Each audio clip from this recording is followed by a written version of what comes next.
Welcome to HDTV. You're now rocking with your boy.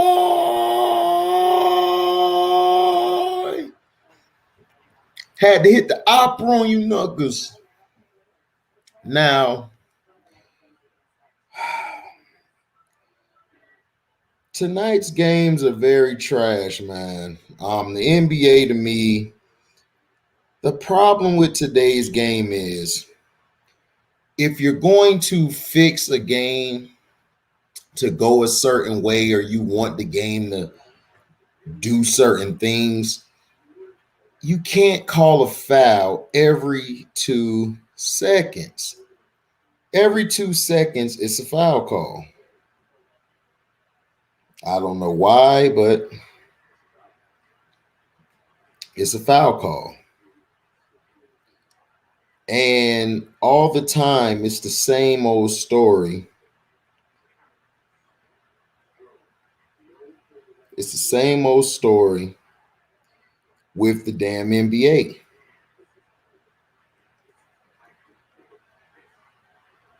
It's that the officials can't control the game today. And we've talked about this plenty of times. They can't control the game. And I don't know why. I have no idea why they can't control the game. The game is so controllable, but yet they still can't do it. And I just don't understand. It was two terrible games tonight. That Bucks game was atrocious. The calls, the letting Milwaukee get away with running people over and doing what they do best, and the Miami Heat couldn't get a call to save their damn life. It was crazy. I've never seen something so damn atrocious.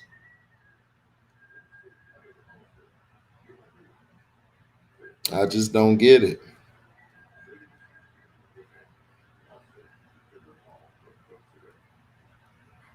It was atrocious. The way the game was going was bad. It's like, wow, really? This is what we're doing now? And it's like they don't even care anymore. They don't give a damn. It's like, you know what? We're just going to play it how we want to play it. And that's it. And it's terrible. The Bucks jumped out to a big lead, like a 29 to 14 point lead. Miami has done this a lot of times. Eric Spoelstra, for some reason, does not want to go deep in his bench. Back in the day, they didn't just run a 9-man rotation when the playoffs started. They started with that. But if the game went way too far left or too far right, they would bring a different guy off the bench in because that guy wasn't getting the job done. And I think a lot of times these coaches are scared to bench a guy and then go deep to their bench and grab somebody at the end of their bench to play. And that's been the problem with a lot of these coaches in these games. And it's not just it's just not Spoelstra, it's everybody. The Miami Heat offensively are very challenged. If they're not hitting their threes, they're terrible. Duncan Robinson, I knew he was going to come back to earth. But Tyler Hero, they should have traded his ass when they had the chance to. They should have traded him and all. They should have made that trade for James Harden if they could. James Harden would have helped this team out tremendously tonight. But now that they don't have James Harden, you have a team. Bam has been playing terrible. I don't know what's going on with Bam. Him and Jimmy Butler have not been able to go off. Giannis has defensively been giving Jimmy Butler problems. Butler can't get to his spots, and when he tries to go to the hole, Giannis' length, he's so long, he could just block his shot or knock him, and he's strong as well, so he can knock him off his course to the basket. Bam isn't doing nothing. Their bench is non-existent. Iguodala, he looks done. Iguodala looks like it's time to hang it up. It was a great career for him, man, but he just doesn't look good anymore. Tyler Hero is he's just not into it, man. he's having that sophomore slump. Kendrick Nunn, he was non-existent. They just got blown off the doors, and they were staying with the Bucks. When the Bucks put in Bryn Forbes, who everybody I knew about him since San Antonio, the guy's a sharpshooter. He just comes off the bench and he lit they ass up. Connaughton came off the bench, lit they ass up. Middleton started getting hot. Brooks started getting hot. The Bucks got a rhythm, and then it didn't help that they were getting away with a lot of push-offs, a lot of foul calls, but it is what it is. Jimmy Butler is basically going to have a talk with himself, and what he's going to have to do is he's going to have to decide if he is that guy. It's too many times where during the season and during the playoffs, you're not either staying healthy or your team is inept on offense. And a lot of times as the alpha dog, you have to pick up the scoring. It's plenty of nights Kobe wanted to facilitate, but Kobe couldn't facilitate. Kobe had to score, or his teams would lose by like they did tonight. Jimmy Butler at no time took the game over. He just played passive, and that's what Jimmy does. When Jimmy starts out the game passive, he plays passive the whole game.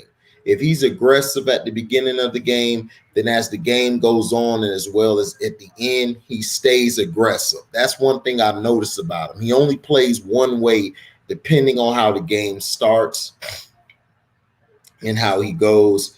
Bam right now is, I don't know if he's hurt, if he just does not look good. Bam has looked terrible. He's looked terrible. He's looked trash. He's not boxing out. He's not getting the rebounds. He's not doing the things that make you a great player. And this is something that I was very worried about in this series is if Bam doesn't show up, this series is in trouble. If he doesn't show up on both ends of the court. Deadman came off the bench. He was the only one to show life. Ariza, he's been getting torched. He looks done. Hero is just not that guy. I don't know if Hero, he's too much wanting to be a star off the court than actually put time in on the court. And he's looked terrible. I mean, let's just be honest. He needed to pick up the slack. Duncan Robinson saved y'all the first night. It was time for other guys to step up. Kendrick Nunn, you've got to be more aggressive. You got to get into rhythm. They have got to find a way to get him in the rhythm. Goran Dragic, he did okay, and then he faded away. If his shot's not on, he's a liability because defensively, he's not that strong. Offensively, if he's not on, he's just a liability out there. So what I would have done if I was Spoelstra, I would have brought the Chua kid in, and I would have brought Leonard in, Myers Leonard. I'd have brought some other pieces in. You can use your bench. There's no rule in the NBA saying that you can't go down your bench. You needed to do something to get a spark, and this is the problem I have with Spoelstra. This is why I get tired of people giving this guy all this credit. He does not know how to gauge what's going on the court. I don't know what it is. I don't know if it's him or he's still stuck in that film room. I don't know. But I have no idea what's going on with him or anything because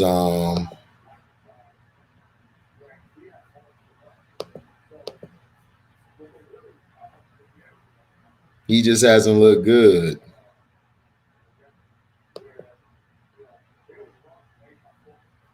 He hasn't looked good at all. The Bucks, if the Bucks play like this every night, they're shooting their shots, they're hitting their shots and playing defense like this, the Bucks should win it all. But this is the thing. Are those guys going to be hot in game 3? Is Brian Forbes gonna come in and light it up? Is he gonna light it up? Is Connaughton gonna come off the bench and light it up? Because DiVincenzo played trash today, but everybody else stepped up. PJ Tucker hit a three. Bobby Portis was killing them. They could not stop Bobby Portis on the inside or the outside. Brooke Lopez was killing inside. He was playing more down low. And this is one of the key things that Budenholzer has gotten better at as a coach. He's figured out a way to move Giannis off the ball. Giannis is a better player off the ball. See, this is why I tell people, if you are able to play off the ball, then you are a dangerous player. If you can only play with the ball in your hands, you're only a one-trick pony, and you can stop that. Giannis is so effective off the ball that it is killing Miami. Miami's not able to D him up or set their defenses towards him because he's moving too much. This is what I tell you, LeBrownie fans, why your offense is trash. What's up, Burundi? This is why I tell you guys your offense is trash. The Bucks, they're able to move without the ball. Guys are moving. That is what an NBA offense looks like, what the Bucks are doing. What up, Q Lee? They're able to move without the ball. They're able to move through screens. They're able to move through picks. They can catch and shoot. They can D up on the front. I mean, in the post. The Bucks do a lot of things and everything. What up, LB? So they do a lot of things that shows you that, man, this Bucks team is great. But can this Bucks team sustain this same thing they're doing? Because it's just like, what's up, Chris? Yeah, of course they're doing that, Chris. We'll get to that. The Bucks basically ran them off the court. They kept running, they kept D'ing guys up. Giannis defending Jimmy Butler was a great strategy for Budenholzer, and moving Giannis all around, moving him all around the court helped them. But can Milwaukee sustain this? Can they sustain this? And I agree with Sledge. That's the $1 million question. Can they sustain it? I don't think they can. We'll see game 3, but I still think Miami is still in it. Miami, people got to understand, the NBA is a marathon. Remember when the Bucks played the Raptors with Kawhi Leonard? They went up 2-0. Everybody forgets they were up 2-0. The Raptors ran through them 4-2. They won the next 4 straight. All Miami has to do is switch up their schemes, switch up their personnel. They could beat the Bucks. The Bucks just got hot. They got hot for one night. They always do this where they'll have a hot game. So we have to see, but they're going to win the series. I don't think it's going to be a sweep. I think the Heat could get 1, maybe 2. If they play like tonight, then it's going to be a sweep. But I don't think they're going to get swept. To me, it was bad officiating. These officials do not know how to control the game. They let the game get too out of hand, and then they can't bring it back. It's too late by the time the second quarter starts. It's terrible. Now, the second game, the Nuggets and the Blazers, these guys were finna fight. I thought they were finna fight. I thought they were going to I thought it was going to come to blows. The officiating in this game was the worst. Today, officiating was terrible. This was the worst officiating I have seen. Like game 1 officiating, I thought it was bad. This was atrocious. They screwed the Blazers terribly. Now, the Blazers, they can't play defense. That's one thing. They're Brooklyn Nets West. They're the Brooklyn Nets of the West. They cannot play defense, and hot, they can shoot you out the building. They were getting blown out in the first half. Damian Lillard just went off and brought them back. But too much. The Denver Nuggets supporting cast was too much. Monty Morris, Campazzo, Michael Porter Jr. was balling.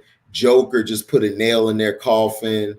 You know, Paul Millsap, the addition of JaMychal Green, that was a big addition from the Clippers.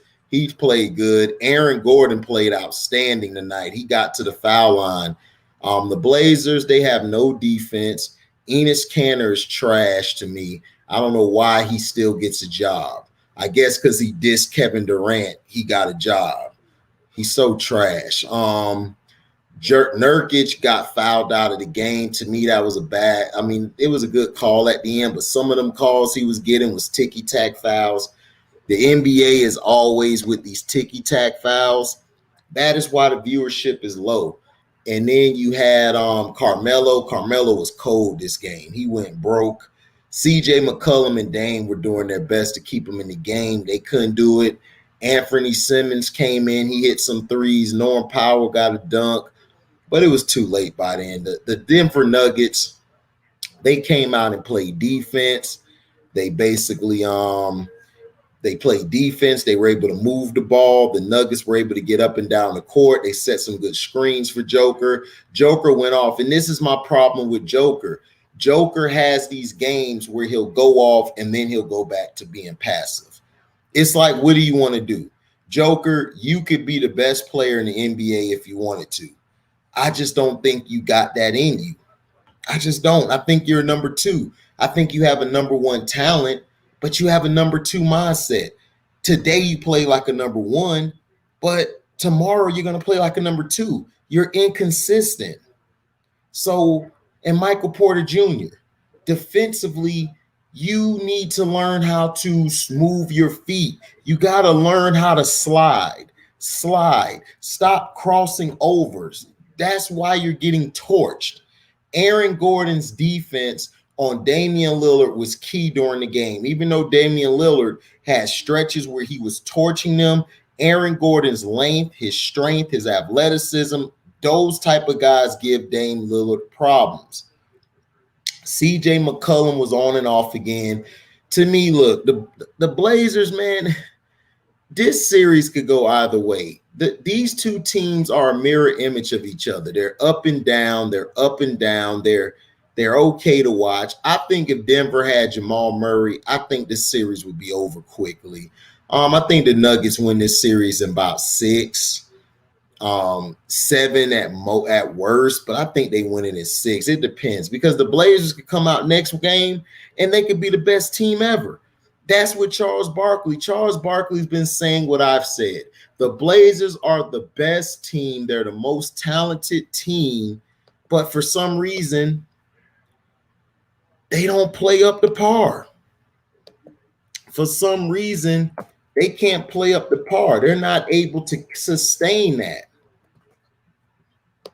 Yeah, LB, the refs pulled a lot of nonsense today. It was terrible, dog. Today's games are an F. I give both games an F. They were an F. Both games are an F. We were going in the right direction. Now it's garbage.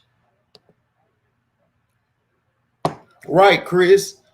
They play no defense, but the Denver Nuggets, they do the same thing. The Nuggets don't play no good defense. The Nuggets are really missing Torrey Craig, and they're missing Jeremy Grant. They're missing those two guys badly, and it shows. What's up, Burundi? What's going on, AC? What's happening with you, baby? Man, them damn games was trash, man. I'm so mad. Look, man. Look, what do you expect? It's the NBA today, dog. Like, with the refs, like, this has been an ongoing problem for the past, 5 years? It's just getting worse. Yes. It's terrible, man. I'm so glad football coming back. Some real talk. We can look, baseball, talk about a man's sport. Baseball's looking better than them. Yeah, I need to start watching baseball. It's just I be missing it. Yeah, man. Like, baseball is even doing better than the NBA right now. Look, you are exactly right about the Portland Trailblazers. You don't know which team you're going to see. One day they're like the best team in the world. They are. Super talented. Next day they're like, man, I don't feel like coming to work. Fuck this job. Exactly. That's how they are. That is the truth. Yeah, dog. Terrible. But you know what? I mean, it's just about mentality. But you know what? I got to say this, and I think it's important. You know, when we were watching basketball in the 80s and in the 90s, you Mhm. know, we celebrated dynasties. You know, we Yeah. celebrated the importance of winning a championship, right? Right. But now people don't even care about winning the championship. It's like, Mhm. okay, it's just a thing that we do, and that's it. And I think that plays a role in why the games play out the way they do. I Mm. don't see guys hungry enough to want to go after a championship. And I blame the NBA for that because you should make your championship the most valuable thing that you want to win. Think about the NFL for a second. The Super Bowl is not only an American spectacle, I call it an extra American holiday, Yeah, right? it It's like a is. holiday, but they make their championship mean so much. Right. When Patrick Mahomes won his Super Bowl, it put him on a whole nother level Right. of stardom, you know, because the NFL does a good job of making their championship mean something. And the NBA, to me, has devalued their championship because of the LeBron agenda, Hmm. forcing it down everybody's throat. And Yep. now people are desensitized to it. So Hmm. when you look at, and then now the players are desensitized to it. So when you look at a talented team like Portland, who should be going to the Western Conference Finals almost Hmm. every year with the talent that they have on the court, they're like, man, well, they're gonna give it to LeBron anyway, man. Fuck this job, man. I'm just doing this to, we're gonna ball out, and then we're gonna go to the strip club. We're gonna go to dinner afterwards. Like, what are you doing after the game? Kind of mentality. So I blame the NBA for that because they don't make their championship have value anymore. Think about it. In the 90s, even for the advertisement, in the 90s when the Hmm. Bulls were winning or when the Houston Rockets were competing for chips, they would advertise NBA Finals, and it would have the Larry O'Brien Trophy. Yeah. Last year, the Chicago Bulls were the But they champions. also made the game watchable. Like Oh yeah, even though it was fixed for a certain guy to win, it didn't matter. Like I yeah, miss I don't even care if Jordan won. I didn't like Jordan, but I miss Jordan. I miss watching the 90s and the 80s with Isaiah, Magic, mm-hmm. because it's and I miss Kobe too. Oh my Yeah, God, it's Kobe. It's like those guys made the game fun to watch and you mm-hmm. could be entertained. Even if Kobe was down 20, you're still watching it because you know Kobe's going to do 5 or 6 plays or more Oh to yeah, make the game like, wow, did he just do this? This game now is so terrible.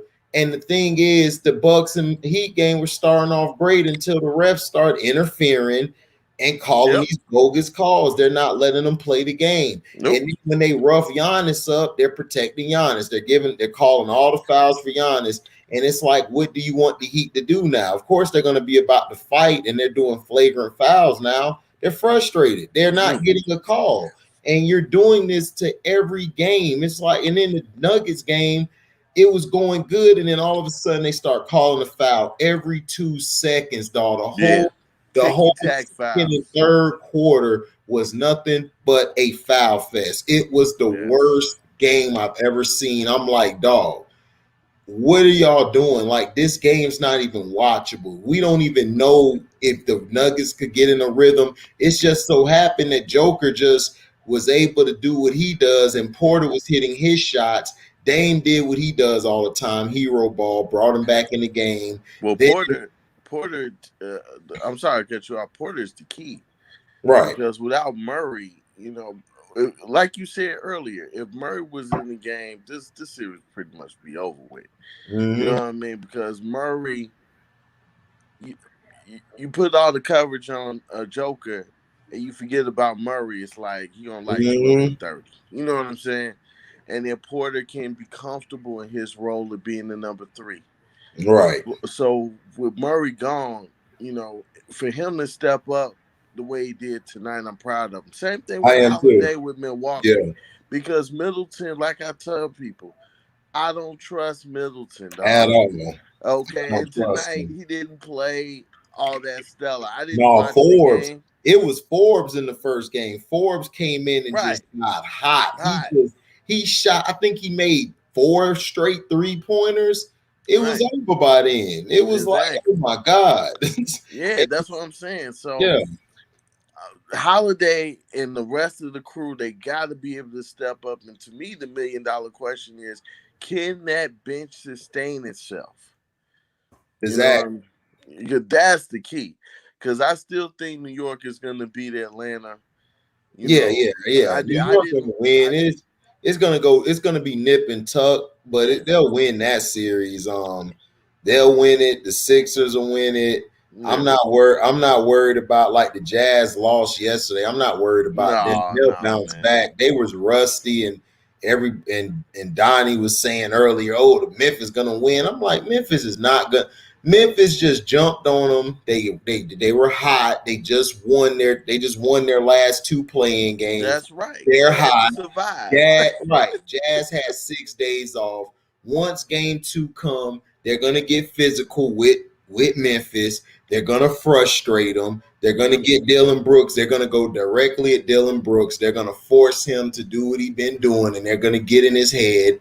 They will be fine. Oh yeah. Rudy Gobert just don't need to flop no more. He too big for that on the sideline. Right, right. Well, that's that European shit. Right.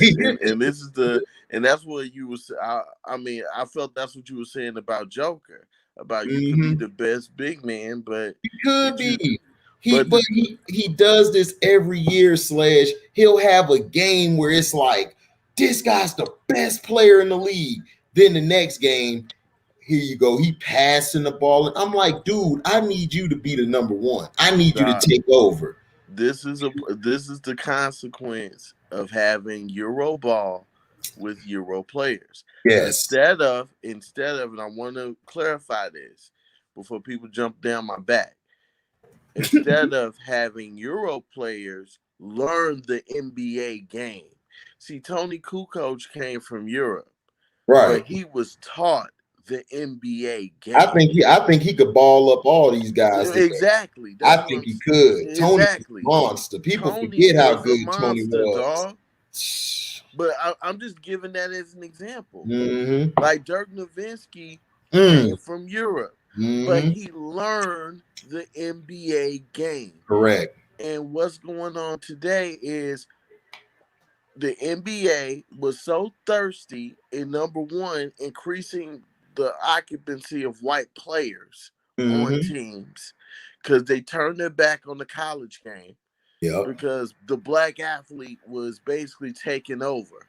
Yep. So, in order to increase white basketball players, they said, hey, let's go to Europe. They went to Europe and then they got so in love with Europe, they changed the game Yes. to fit them. Well, what happens with that as a consequence? When you want a big man to play like a big man in Joker, he don't know how to do that because nobody taught him the NBA game. And those that do try to teach that are Mm-hmm. what? Persecuted. They're Correct. fired. They're Yep. removed. They're demoted. Okay. So, I mean, this is what you get. Same thing with Luca.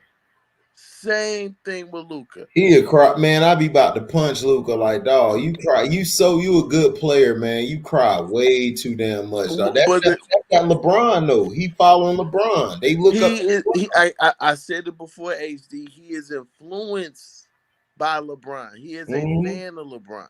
He Mm-hmm. grew up seeing LeBron, so of course he's like, well, he's my idol. And the NBA is just a professional, Americanized European game. Yep. It's no longer the National Basketball Association. It's Nope. Europeanized. And this is why the refs are making all these calls. Because they know that there's no consequence and they know who the winner ultimately is going to be. Mm-hmm. Because think about it, refs were held accountable.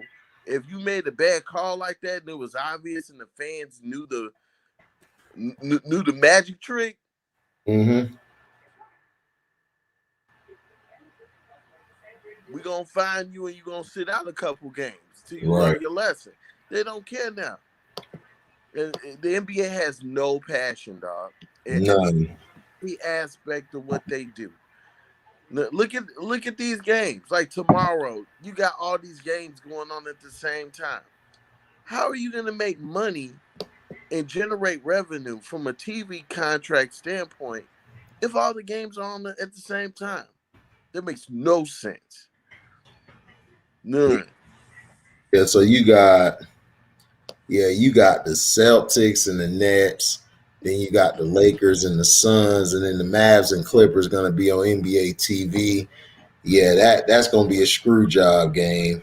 Right. But look at those times though. Yeah, If yeah. you're on the East Coast, 7:30. Yes, East Coast 7:30. Um, then the other game is gonna be 10 o'clock, and then the other one's 10:30. So the yeah. Clippers and the Lakers gonna be going on at the same time. Right. The game's gonna be done at like midnight. It's like, what are Yeah, you that's guys stupid. thinking? Yeah. You know, and this is the type of stuff that drives me nuts about the NBA. They just don't get it. And this is when you miss David Stern. Mm-hmm. This would not be going on with David Stern. Donnie, yes, they do. Stop it, Donnie. Stop it. Not Oh, they cry all look, the look, time. stop. Like, don't They do that. cry all the Don't time, don't come in dog. here with that Exactly. king Stop of it. the league crap. Let's not do that. Yes, they do cry. Oh, Porzingis be crying. destroyed. Luca be crying. Joker cries every goddamn play. Nurkic was crying tonight. Do you want me to continue? I got a list of them, dog. Like dude, I come with facts. Like, I don't come with the BS. I come with facts. I watch these games and I hate watching them, but I watch these games and I try my best to give these young guys a chance, but it's hard, dog. Like, this game is so trash. These European players cry, Donnie, all the time. I respect you, Donnie, but I disagree with you wholeheartedly. All these guys cry. The European players, oh my God, if you just tap them, they're doing it every play. Like, what the And heck? then they flop. And this was going on even with Ginobili. Oh God, yes. He was the king of that. He was the king of crying. I could not stand Ginobili. He would flop, and then he would I hated Ginobili.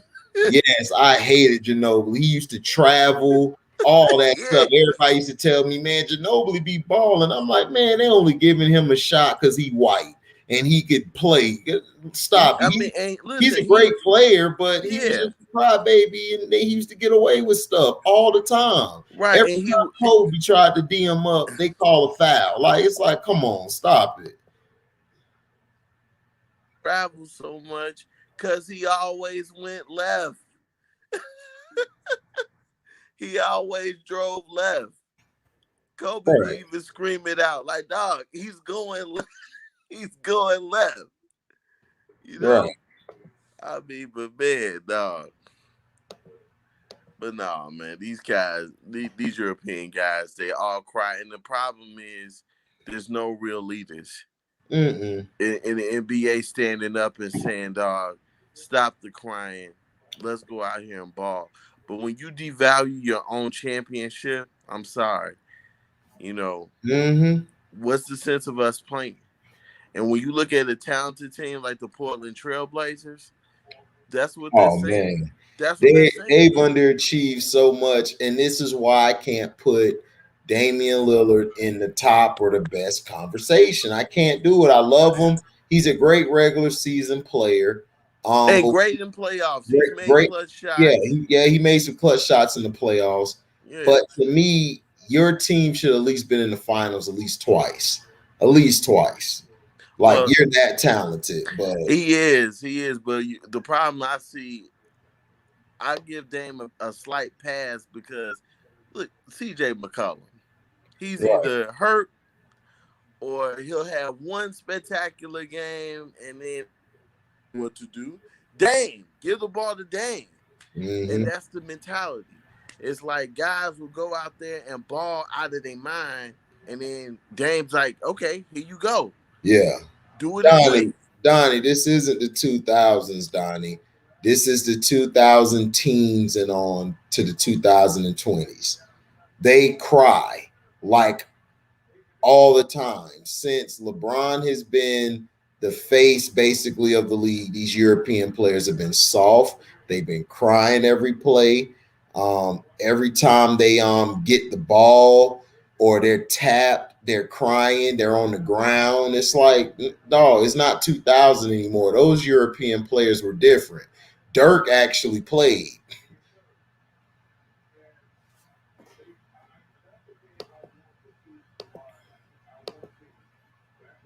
Yeah, Blazers do need to fire their head coach, Chris.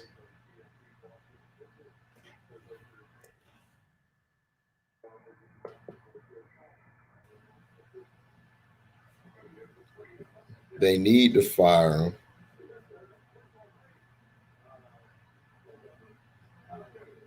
They should have been fired him. Yeah, American style basketball was American style was great. The Euro League, the thing is the Euro League, there's nothing wrong with it. The problem is you should have kept your basketball the same. You should have kept it how you had it, physical. That's how we knew who could play and who couldn't play. You know, that's what I'm saying. You can't equate or compare the numbers of today to back in the day. It's impossible. This game is too soft. Exactly. Right. Gobert, yeah, Gobert does be crying. Gobert, man, he pissed me off yesterday, man. They punked Gobert. They punked their whole team.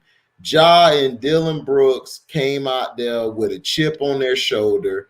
Conley should have never. He shot too many threes. And this is my thing. Utah has to learn when your threes aren't going in, it's time to run plays more towards the basket or to the mid range. It's okay to do that. The Memphis Grizzlies were doing that all night. They were shooting mid-range shots and they were getting to the basket. They didn't care about all of them threes. What up, Unc? What's up, Frank? What's happening with you, baby? Yo, HDTV, I'm now rocking with my boy. Yeah. Yeah, had on you nuggets. Yeah. For real. Man, what you thought about tonight's games, man? Man, I'm gonna be honest, man. I did not watch the full game. I tried to watch the Miami-Milwaukee game, and it just got to a blowout early, quick. So I turned that off, and I was I was watching the Star Report. Oh, okay, man. I told you, Sledge. It was terrible. The Miami Bucks game was over about the second quarter. It's a shame. Quicker than that. Before that. Yeah, first quarter. They got shot out the gym, man. They could not stop them. Forbes was hot. They were hot. Who was number 7? Who was number 7? I'm not familiar with him at all, but he knocked down like 5 threes. Forbes from the San Antonio tree. He was with San Antonio. He was coming off the bench for them, just killing. I'd be like, who is this guy? He was just, that's what helped San Antonio last year. That's why they were unstoppable, because DeJounte and Lonnie go to the bench. He come in, he just catch and shoot, just wet every play. So, and you know, Budenholzer used to coach under Pop. So, right. You knew about him. So, Pop probably sent them over there to give him some help. Yeah, because he fits in well with the system. I can see that, but I didn't know he was with San Antonio doing all that. I'm just like, man, where the hell did they find this cat? I'm thinking they signed him from like Europe or somewhere. Yep, they used to call him Forbes list down here in San Antonio. They call him Forbes list. That's all they come in. That's it. Man, you got a name like that, you got to be money when you let the ball go. Yeah, that's why they call him Forbes list. Every time he called it, Frank, he was wet, and I'm like, man, this guy's a monster. Every time he came in, he shot the net. He used to shoot the Spurs back into the game, because sometimes they'll be down 20. He just go on a streak, like he go real hot. But he also, man, he reminded me of me back in my day, way back in the day. Reminded me a little bit of me. Man, trying to steal your style, man. And then the Blazers, And the Blazers and Nuggets, y'all didn't miss nothing. You didn't miss nothing, Frank. Man, it was so Well, terrible. I was tuning in and out. It was like every time the Blazers would get close, they would just go off. And then what happened? It seemed like it was a scuffle between Aaron Gordon and the coach, and I think the Yeah, Italian dude got in a fight yeah, with but somebody too. yeah, the thing that happened is Aaron Gordon. I think he was going up or something, like trying to defend. They got into a little him and what's his face? No. Nurkic bumped into Joker mid half court. So basically Joker fell. You know, these European players, they They fall so flop. quick. Yeah, I'm Joker hurt. likes to flop. They Right. flop, man. So Nurkic basically, you know, he was trying to go after the ball. He dove to try to get the ball from him. So it was a timeout. Soon as he's walking off, Porter Jr. pushes him. And Nurkic looked at Porter Jr. like, man, what the fuck you talking? And like they about to come over there and they break it up. And it's about to be a melee. Then Gordon, then they start cheap shotting Gordon because of what happened in retaliation of Porter Jr. Then that led to some more stuff. Austin Rivers and Dame got into it. That's when Dame went on this little hot streak hitting them threes. You know, when Dame get mad, he turn up. His game get better when he mad. And then Yeah, that's the Damian Lillard from Brookfield Village. He ain't playing. right. And then yeah, Compazzo's so dirty. I hate him. I hate that little dude. He flopped. CJ barely touched him. He falling on the ground. They gonna call a flagrant on that. Then Yeah, and it looked like he swung and tried to it looked like he tried to swing to the body, but he yeah. was like And swinging for then the fences Melo, to hit him in the back. yeah. Right. And then Melo bumped in the Joker, knocked him down, and him and Gordon and them had some words. And I keep trying to tell them, man, Melo gonna slap you, dog.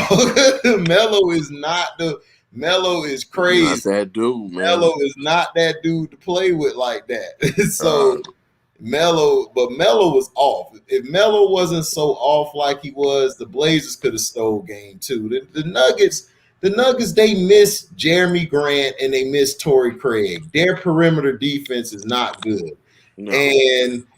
And you could get to them in the post because Joker's his footwork on defense is not that good. He cannot slide his feet well. So you can score on him anytime. Jermichael Green, that was a good pickup because Jermichael Green gives him versatility. He could play outside and in. And what's your other boy name? Paul Millsap. He came in, did what Paul Millsap does: get you some rebounds, make some shots. So, plays the old man game. Yeah. Right. Yeah. Jamal Murray, Chris, he don't fit with Michael Porter Jr. They just do not play well together. I don't know what it is. Like one of them Porter got to change his game. Huh? Porter got to change his game to be a number 3. I mean, he has to be a better shooter. He has to improve on his shooting. And if he's going to set picks, roll to the basket a lot harder. Yeah. He just half-ass does shit.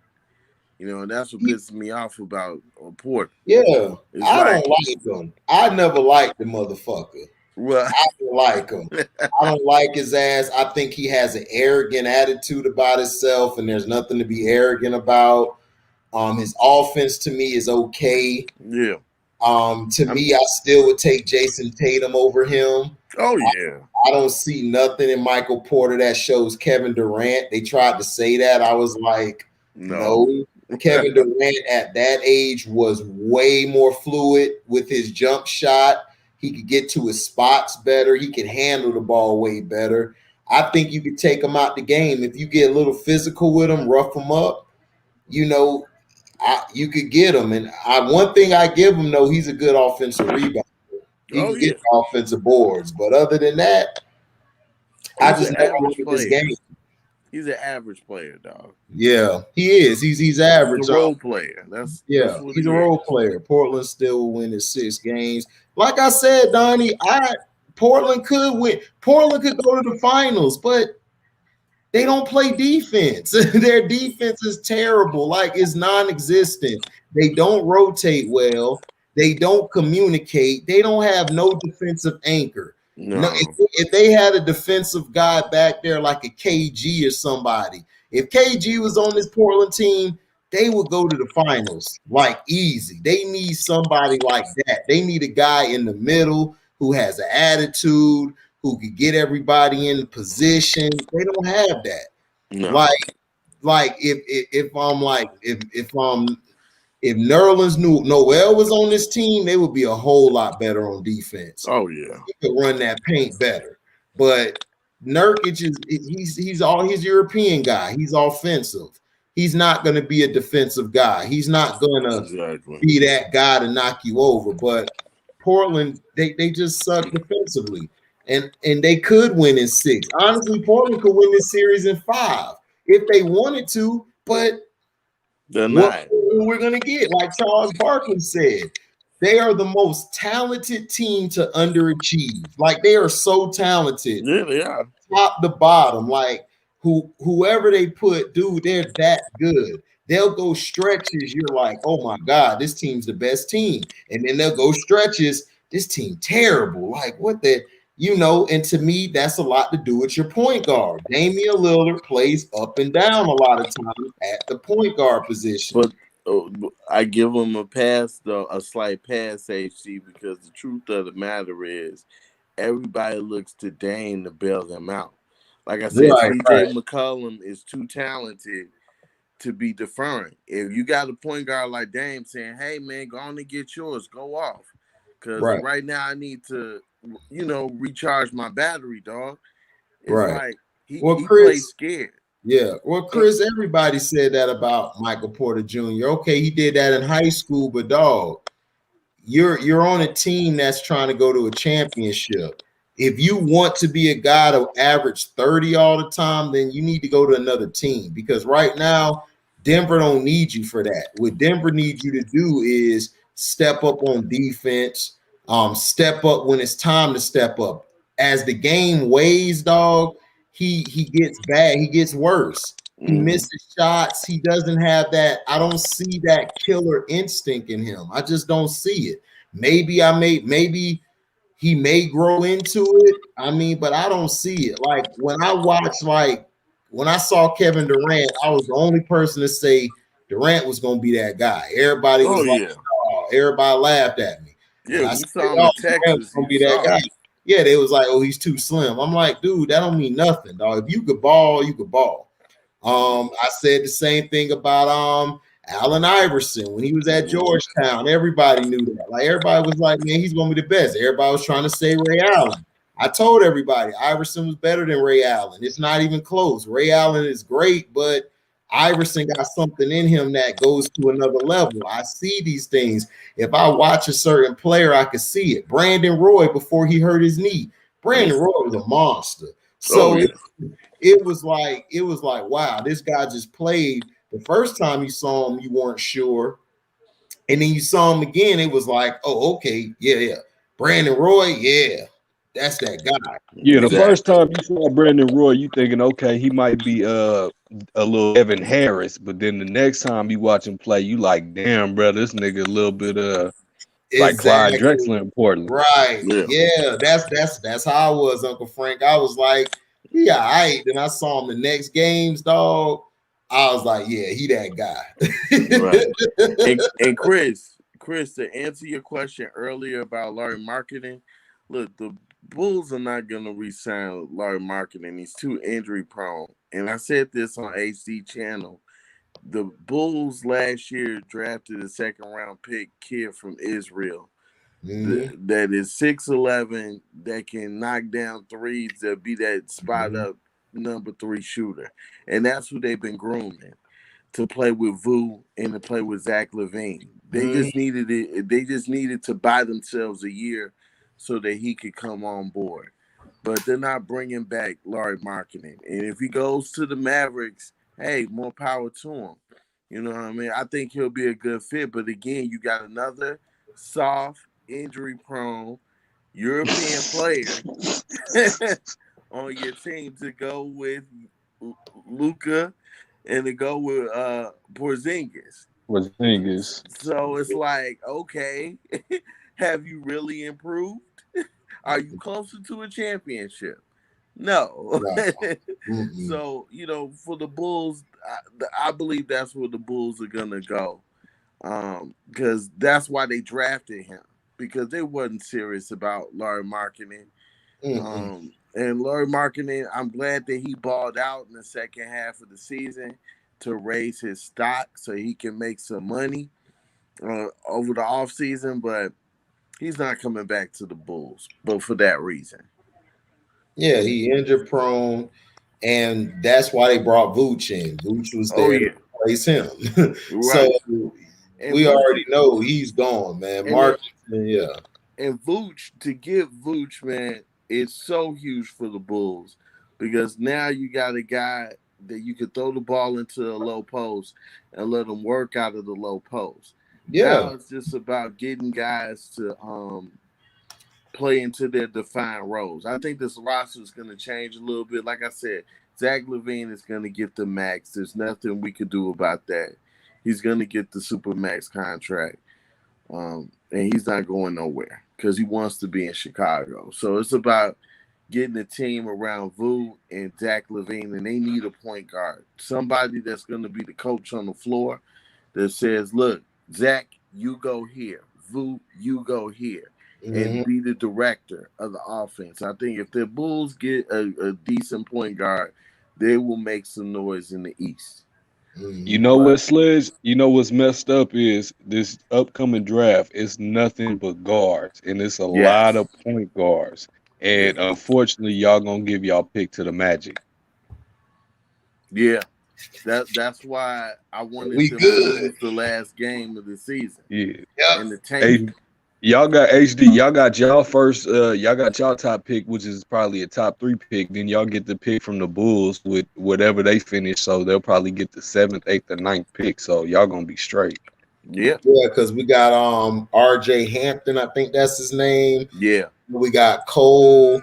And then we got Gary Harris. I like that pickup we had when we traded Aaron Gordon there to Denver. We got Gary Harris. Gary Harris is good. It's a role player, um, tough guy, and he'll fit in, and we'll get Fultz back. We'll actually get a point guard next year back who can run the offense, and then we just need to get one more point guard, and then we definitely got to get a big man down low because Mo Bamba's real small, like he's skinny and slow. Right. That's who y'all gonna draft with the top pick. Y'all gonna get the kid from USC, Evan Mobley. Yeah, ah, I don't know about And then Evan. they were thinking with the pick you guys get from the Bulls, you get a small forward like a two-way player who can, Yeah, guard the perimeter and guard the low post and can shoot. Either Scotty Barnes, well, Scotty Barnes can't shoot, but maybe Franz Wagner, I maybe mean, Jalen Johnson from Duke or Corey Kispert from Gonzaga. Donnie, are you drunk? Why the yeah. hell would you trade Levine for Lonzo? Oh, you drunk. You drunk, dog. And That's and I just hold on. I gotta and, put this on for you, Danny. You and capping, dog. You yeah, was Hey, and, really and capping. We Donnie, gotta put the cap on. I ain't got the sombrero for you, Donnie, because that deserves a sombrero. Like for real. and Donnie, Zach Levine that's is a like free somebody saying, agent. "I got $100 bill. I'll trade you for $10 right now." Right. Donnie. Well, Donnie's a Dallas fan, guys. He's a Cowboy fan, so Oh, okay. we gotta we Okay. gotta That we makes gotta sense. pray for Donnie. Well, that He's makes sense. delusional. That makes You know them sense. cowboy hats, that's the only hat bigger than a sombrero like Sledge wears. So that's a Right. big hat Donnie got on. Yeah, the cowboy hat. Yeah, man, that's a big hat to wear. Oh So, yeah, it's worth a gallon. yeah, pretty Yeah, much. man, but Donnie, that wouldn't make no sense, bro, because you trade Lonzo Ball for Zach LaVine, you're gonna get a guy. Okay, Lonzo can dribble the ball, he can pass it, but he can't score. He can't shoot. Donnie, Zach what the LaVine hell is is your wrong with main you? scorer. Is you You drunk, gonna give Donnie? up your main. That's like, bro, you give up your meat No, for the oh no, potato. I'm not drunk. Then Don- why the hell would you trade Lonzo Ball for Zach Levine? Who I'm gonna be thinking, the scorer? I'm thinking about money wise. And Money wise, Lonzo Zach Ball, Levine is Lonzo a Ball, free agent. Well, the thing is, the Chicago need more than the score. They need a rebounder. Besides the You guy got they just got a from rebounder. right, Zach Levine is a they need better another rebounder than Lonzo Ball.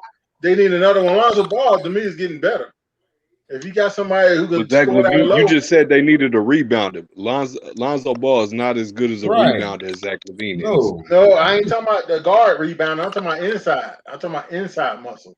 They I'm need talking more about inside. overall. I'm talking about overall, offensive, defensive, inside, outside. Zach Levine is a better rebounder than Lonzo Ball. I'm not talking about the guards rebounding. I'm talking about Chicago need other pieces besides the guard. But Chicago's fine. They got Vooch. They got their Yeah. one, which is Levine. They got their two in Vooch. You build around there. Yeah. They go grab a point guard. They got a center and they got another backup center, I believe, Right. that can rebound. The Right. And then Bulls you are still fine. got They don't Patrick need no Williams. Lonzo Ball. Hell no. All Right. right. Like That they're would gonna kill their whole team. right, nah. And look, Zach Levine, like I said, is a free agent. He's gonna sign the Supermax this year, dog. Like you can't trade him when he's a free agent. Now I know they're gonna sign him, but that's a lot of money. You know he's gonna get the max. Yeah. Chicago need more than that person. No, I mean, look, the Bulls are fine. I mean, the problem that you have is you need a coach on the floor. Like I said Dude, on they got AP, Daniel Tice. Yeah, that's the guy I was thinking about. yeah, They got Daniel him from Tice the is Celtics. nice. Oh yeah, for That's a Boston. big pickup. They Yeah, got Brown. Cristiano Felicio. He's a good rebounder. You Yeah, and also got Brown too. right. You got Alfarika Minu, who's a solid role player. Yep. You also have the only problem I have is Kobe White. They're gonna have to move him, and I love Kobe White, but him and Zach do the same thing. So you're gonna have to move him, and you'll be fine because you get you a point guard out the draft or even free agency. You could grab Yeah. one because they got Gary Temple and Sir Sadaransky, but they could fill in for the facilitating point guards until they Yes. actually get one. So no, you don't need no rebounder. They got a rebounder. The problem with the Bulls is they just have to stay healthy, and everybody has to stay on the floor. And Right. then And go they need ahead. a real facilitator on the floor, a real coach on the floor that's gonna say, look, no, Zach, you're not gonna go here, you're gonna go here. You know, you need a floor general. Because if you have a floor general, everybody can play in their designated roles Right. and they know what their job is every day. You know what I mean? But like for example, Kobe White, you can't make Kobe White a traditional point guard when he's a scoring guard. Right. It doesn't make Yeah. sense. Right. You know what I mean? You would put Kobe White on a team that needs a score, like guy gets you buckets every night. That's Yeah, who you would put Kobe at. And there's a lot of teams he could go to that's they terrible need him. that need him like right now. Yeah, right. Dude, the Miami Heat really need him because they need Exactly. a score like Yeah. that. He could fill in perfectly with the Yeah, Heat. he would be perfect, especially with Goran Dragic leaving. Yeah, That'd be Right. like the perfect role to slide in. that'd be a perfect fit for him. He would fit Exactly. perfectly there. So Exactly. yeah. And he knocks down threes like crazy when he gets hot.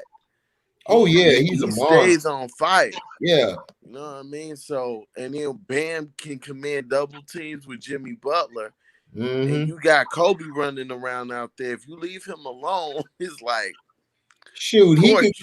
he could go to Miami. Miami would be a good fit for him. Yeah. Shoot, he will look good and he definitely will look good He'll in look good in Boston. Houston. Boston Yeah. needs a Kobe White. Nah, I won't put him in Boston because you got Tatum, and then you're gonna have Brown come back. They need more of a floor general. They need a guy who's gonna be like a Rondo. If they That's put a Rondo there, they'll be fine. Because, dude, if you bring another scorer in, you're gonna have the same problem with Kemba, Tatum, and Brown. It's too many. right. It's too many it's only one basketball. You got too many guys. You got your two guys, Tatum and Brown. Go forward with them. Move Kemba Walker. Get you a real point guard. and move forward with it. So it's like Right. that's all you need. That's all Boston need. Boston's problem is they don't have a floor general. This is their same problem every year. This is why they don't get to the championship because they got too many scorers. They run an offense that's predicated to go to the three-point line, and if their three-pointer is off, they're done. You could beat them. Like Right. they can't do nothing else. And then Tatum, he'll play smart for certain parts of the game. Then he'll get into this, I'm finna shoot a three. I'm finna do this. It's like, for what, dog?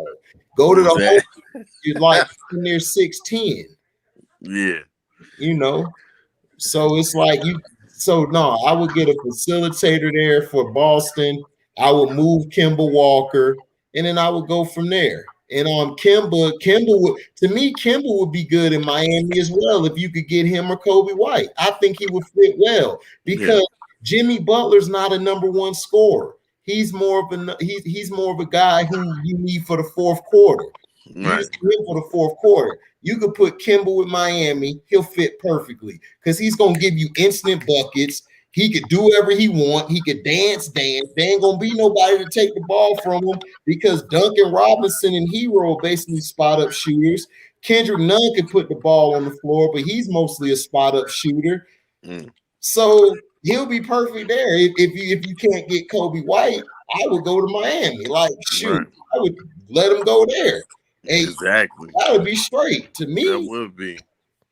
But yeah, Anderson, the Bulls are gonna be fine. They need a facilitator. They really do. Right.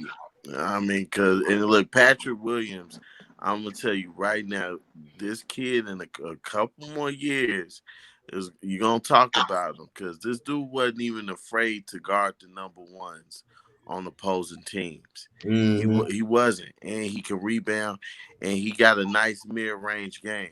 You know what I mean? The problem was he got lost in the sauce because you got Levine, you got Vu. The team kept changing around him. Right. And he's only 19 years old. Right.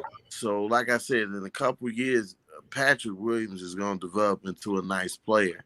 And that's your small forward at 6'10"? Like I said, the Bulls want to be a big team. Yeah. They want to be a big team in the East. And which is going to disrupt the shooting, all that three-point shooting everybody likes to do. Right. So, Cash rules. No, Lonzo Ball is not going back to the Lakers if LeBron is still there. No.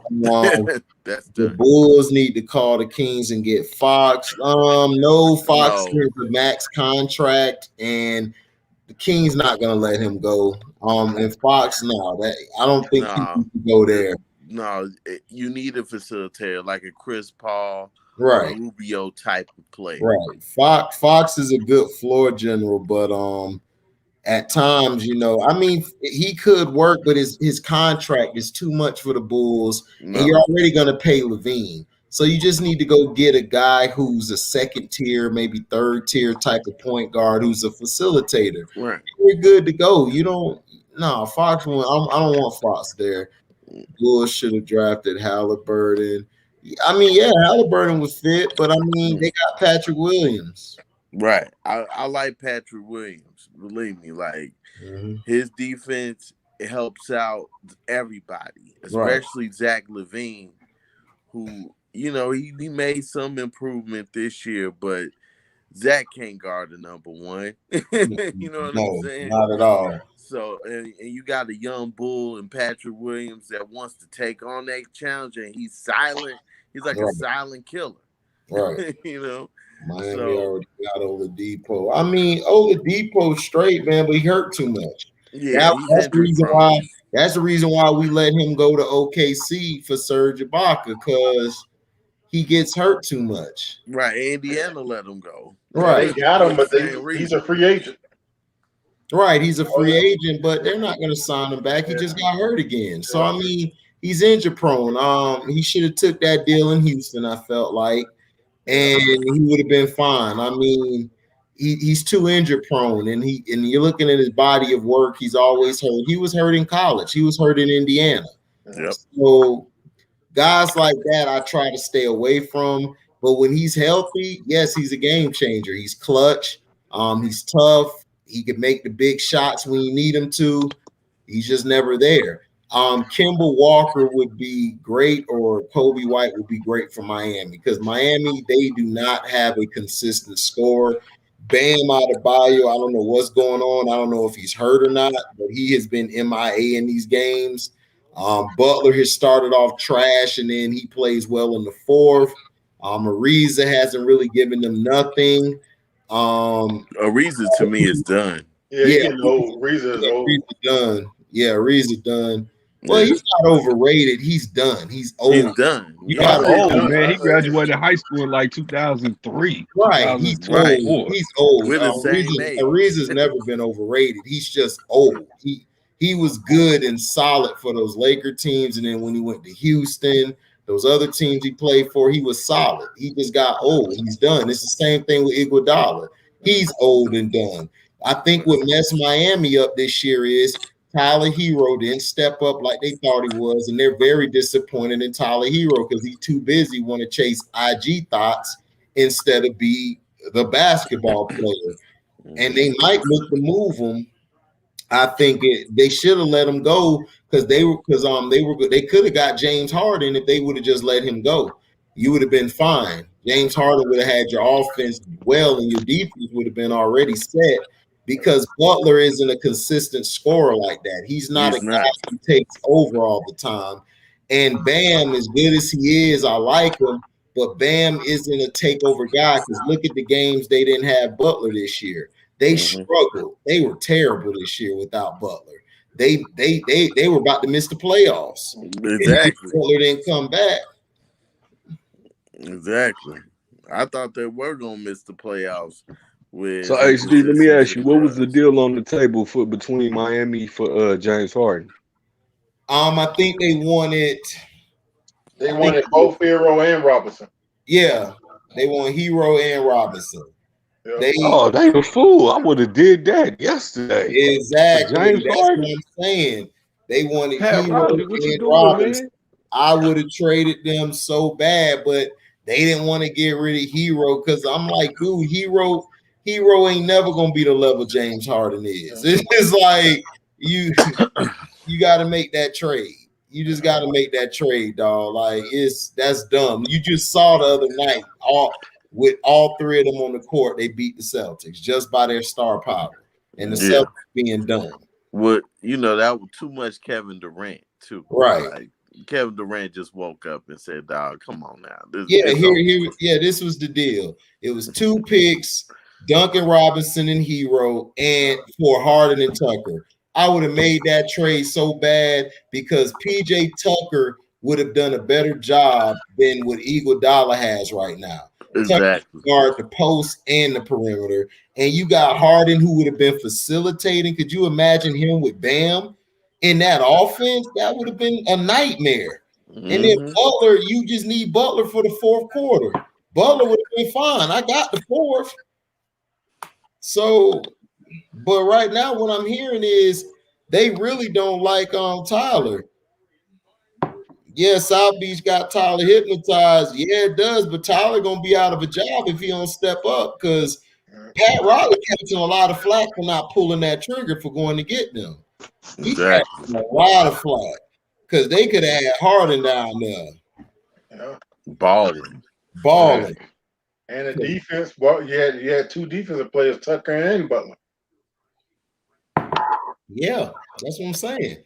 Mm-hmm. You were fine. You could have found another one of them guys. I mean, Duncan Robinson had a good game 1, but he disappeared this game. He went cold. And that's what shooters do. That's why I'd rather give a scorer than a shooter. Oh, yeah. Facts. Heat win the chip with the Heat would have won the chip with Harden. The Heat got a defense. Their defense is fine. Mm-hmm. Because Ariza, you wouldn't have to count on Ariza and them to hit those shots. Harden would have come up with some shots. Butler would hit some shots. The problem with James Harden in Houston was he was doing everything. He was scoring and facilitating. You can't do both of them at the same time. That is very hard to do. you will wear yourself out. You have to be. That's why Mike was so successful, because he was a scorer. That's all he did, and he played defense. That was his only job. Whereas Charles Barkley had to pass, rebound, score, do all of this stuff. So you have to, if you have a superstar, you want to keep your superstar doing one thing and have the team do everything else. You had Horace Grant for the rebound and the dirty work. You had Pippen guarding the small guys, guarding sometimes the best guy every night. That would take pressure off Mike. That would save Mike legs for the fourth quarter. The second championship, Rodman took care of all of that. Rebounding, guarding sometimes the best guy, everything. That's what I'm trying to tell people. It's a team sport. That's why there's no such thing as a damn GOAT. You need a team. You can't just have one guy on your team. You're not going to do anything. Yes, one guy can go off and you could win a game, but you still need those other guys to set the screens, to get the rebounds, to give him the ball. Because you got to remember, back in the day, a lot of times the guys didn't bring up the ball. It was the point guard. Exactly. This is a different age. Everybody want to play point guard. Everybody. And that's what's messing the game up. Oh, yeah. Yeah, Philly didn't pull the trigger. Philly was dumb, too. I would have got rid of Ben Simmons so fast. It showed in game one. Washington was busting Ben Simmons' ass. He was trying to D up Bill. Bill was killing him the whole game. Bill was flying him. Bill was like, oh, let me get some of that Simmons. Move. Wet, and talking trash. Simmons over there crying like a little bitch. That's what he was crying like. That's accurate. Straight soft, man. Straight buttercup. You know, I gotta say this one thing too, with what we were talking about earlier with the NBA. The NBA has to address the Eastern Conference. Oh, they got to. They got to beef up the Eastern Conference. It's crazy because, dog, all the great games are in the West. Nobody is staying up to watch those games. A lot of people can't even get those games unless you live in that area. Well, right now the East, the best game really is the team that nobody's promoting. Atlanta and New York was the best game. Then you had Memphis, Utah. That was a tough game. The Sixers in Washington, that was good. Who else you had? The Nets and Celtics game was boring to me.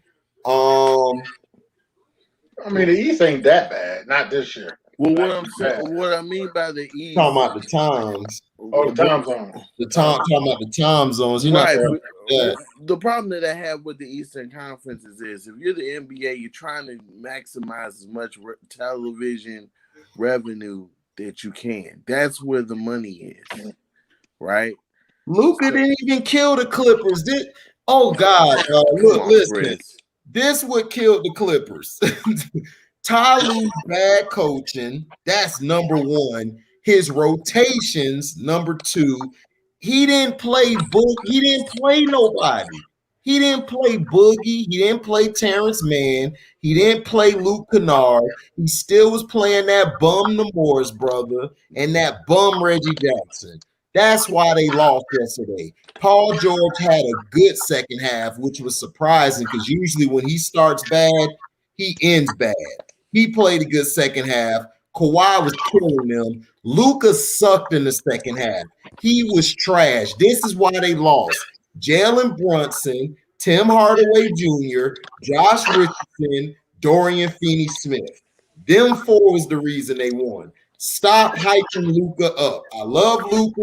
He's going to be a great player one day. He didn't do shit in the second half. He was terrible. They didn't even double him, Chris. They did not double Luka like that in the second half. No.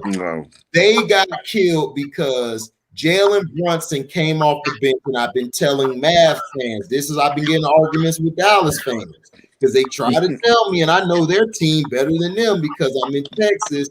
and I watch it. I watch the teams. They show all their games. Jalen Brunson is y'all JJ Barea. He comes off the bench. He switches the tempo of the game. He can score. He can facilitate. He also can defend, and he is a pest. Tim Hardaway Jr. is very up and down, but the one thing he can do, he is defensive minded. He is very long, very true, athletic. Dorian Finney-Smith, to me, is their X factor. He can guard the post and he can guard the perimeter. And when it's time to hit the big shot, he hit the big shots yesterday to win the game against the Clippers. And then Josh Richardson is a beast. He's been a beast since the Heat. Josh Richardson can play. He's a great defender for his size. He's athletic. He's a streaky shooter, but he can score. He can get to the next level better than all of them. He can get to the next level. So that's why they lost, because Ty Lue didn't switch his defensive groups up. He didn't switch his sets up. He stuck with Reggie Jackson. Reggie Jackson shot 3 or 4 bad shots that put them in a hole. If it wasn't for Kawhi, they would have got blown out. If it wasn't for him and Paul George late down the stretch, they would have got blown out. Zubac got some big rebounds and some putbacks. Serge Ibaka need to sit at the end of the bench. They need to bring in Boogie, and they need to bring in Luke Kennard and Terrence Mann. You got to play those guys, because Terrence Mann would have played better defense on everybody besides Marcus Morris. Marcus Morris is not a good defender to me. He's terrible. He got cooked in Boston. That's why Boston let him go. He kept getting cooked. Yep. I don't think they match up well with him. That's just the bottom line. They don't match up well, but dog, they don't match up well, but they still could have won the game. If you would have played Boogie and started Rondo and had Terrence Mann playing and Luke Kennard, you could have beat them guys. Dog, in the second half, Donnie, Luka went cold. He only made 2 shots, if that. Porzingis is a non-factor to me. They body Porzingis up. He's soft. Kleber's tough because he's 6'10" and can shoot. But after he got dunked on, he went quiet. Like I said, they could have beat him. They could have beat him yesterday. I mean, from what I watched, I went back and watched the game again. They could have beat him. The problem is that Ty Lue did what Doc did. They didn't adjust. They didn't adjust to do anything. They just let it stay how it was. I don't see the difference in what they played like last year. But they're going to win the series. I say it's going to go 7, though. But they'll win the series because the Mavericks suck at home. They're trash at home. I don't know why. They can't play good at home at all. Well, it may change a little because they got the fans coming in now. I guess, but Dallas has never been a good home team. Yeah. Ever. They weren't a good home team last year before the pandemic. They were losing a lot of their games at home. So we'll see with the fans and stuff. It'll be better, but I mean, I don't know. Like I said, the Clippers, they hate them and the Mavs don't play well. But the Clippers beat them last year in 6 games, and they ain't even want to be there in the bubble. So we'll see. We'll see. Like I said, we'll see what happens. And like I said, I really don't care for these teams. I really don't like both teams. So I really don't care who wins. So it's just make it entertaining for me to watch. What's your movie? Tomorrow's game against Phoenix and the Lakers. Look, Lakers gonna blow them out, man. They're gonna cheat them. They're gonna cheat the Suns from the beginning to the end. Chris Paul gonna throw the game. He was trying to do the first game, but everybody called him out on it. So now he wants to play. At first, he wasn't going to play. Now he wants to play because we all called him out because we saw that fake ass dive he did. Right. Even Undisputed was disputing how he got hurt. Right. Undisputed is one, right? Yeah. It was fake, dog. All this stuff is scripted. Him and LeBron James is probably smoking a stogie together, drinking some wine, talking trash. They're at each other's house probably right now. Hell no, they're taking a bubble bath together. Banana boat. Right. They're taking a bubble bath together. Allegedly, LeBron, don't shut the stream down. But they're taking a bubble bath together. They're getting ready, but Devin Booker gonna end up punching Chris Paul because they saw how he went to go help LeBron up while they were scuffling. So that's gonna end up going bad. But Chris Paul gonna be gone anyway after this season, so he don't care. Because then they tried to change the narrative. Talking about he dirty played LeBron on what's his name, Chris Paul. Because he did a dirty play. He did something. Yeah, they said that was a dirty play. Okay, he's 6'9", 280. Chris Paul is 6 feet barely. He's about 5'11" and like 3/4, and like what, like one? I didn't say it was a dirty play. I'm just saying what they was talking about undisputed this morning. No. I'm just saying. No. I'm just saying. I'm not arguing with you. I'm just saying. My bad. I come off like that. No, I'm not arguing with you. I'm just saying that he's barely 6 feet. LeBron flopped. Like, let's just be honest. The guy flopped. He won an Academy Award. You know, he got his call. He got a Golden Globe Award. So he's good now. He got his Oscar. He was rolling on the ground. He got his Emmy. You've seen his work State Farm with Cliff Paul. He's been working on his acting. He's been taking classes. When I seen Chris Paul hurt his shoulder, it just reminded me of Houston when he went out with that hamstring. What it could have been in Houston, it could have won that ring that year. Yeah. Yep, he went out. It's the same old story. Cash rules. What's wrong with Simmons? Simmons to me is arrogant and he doesn't work on his game. He doesn't shoot, and the reason why he doesn't shoot, I don't know why. Second of all, because of his liability. Right, he's scared. Broke. Right, and he's a liability. You got to understand, if you're not shooting, Joel Embiid can't go off like he does because they're going to triple team him. Then Tobias has to work extra hard because you're not shooting. Tobias really is your second best player. He should have got more credit than what he's been getting. They've been talking about Simmons. I'm like, dude, Simmons ain't do nothing. If you didn't have Tobias for the whole year, the Sixers would have been in trouble because Joel Embiid is being double teamed, triple teamed. This dude's sitting up there shooting up shots, and his defense is overrated. He gets cooked when he go against a high-quality offensive player like a Kevin Durant or a Kyrie or a Bradley Beal. Giannis would destroy him. I mean, he's not good. Jimmy Butler cooks him every time they play. He cooks him. He loves going against Ben Simmons because he knows how soft he is. He's soft. Simmons is a bum slayer. That's all. He shows up when the bums come. Right. Shannon. He the Carlos Boozer territory. Right. Well, of course Shannon took up for LeBron, but that's his boyfriend. Just like Skip take up for everything Michael Jordan do. They're biased guys. They have their guys. Skip loves Kevin Durant. Shannon loves LeBron. That's how the show works. They're opposite of each other. The show all of it's entertaining. It wouldn't sell if they didn't have two different guys they didn't like. It would be boring if they both like the same guy. But the NBA protocol, they're not. You think they're going to suspend LeBron and they put all this money into him? I made a video and told you they weren't going to suspend him. And everybody was clapping for it. But you got Kyrie, KD, and Lou Williams over here who weren't around a lot of people.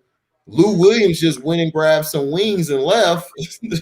He didn't even get around a lot of people. Kevin Durant just brushed by somebody.